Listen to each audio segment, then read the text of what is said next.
Hello everyone, my name is Camille. I'm the owner of Morfosoaps. Thank you very much for joining me with this soap making video today. So if you're new or if you're not new, welcome to the channel.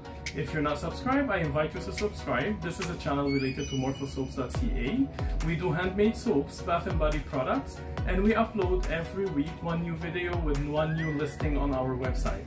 So I hope you are interested in those kind of videos, so we will be happy to have you with us on our journey. So today's video is about another heritage that we are celebrating in our family. And for today's soap, this is the third release in the month of June. And today we are celebrating my country of birth, where I was born and raised for the first 12 years of my life, and that would be the Congo. So for that, we are doing the flag of Congo soap today. And if you don't know where Congo is, it's in Central Africa. It used to be called Zaire. That's the country, and now it's called the Democratic Republic of Congo. I'll keep the flag for you to look at it. So as you can see, that is a challenging soap to create, but I really like how it turned out. I'm gonna show you the end result. So as you can see, it's very much like the flag. We have the stars, we have all the layers, the colors.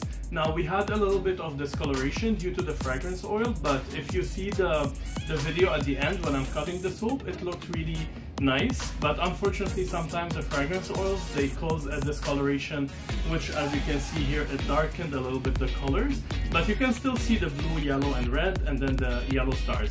And to create that kind of shape for the stars, I had to use a cookie cutter. So I prepared them the day before, I cut them.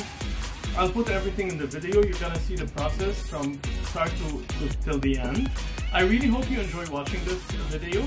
I did enjoy making it, and again, I really enjoy celebrating our heritage. And ladies and gentlemen, we have the flag of Congo, which is another heritage of our family. I'm proud to make it. So I'll leave you to watch the video without any further ado. I'll see you again next week, and stay safe, always smile, and be happy. Take care of yourselves, and I'll see you next week. Bye for now.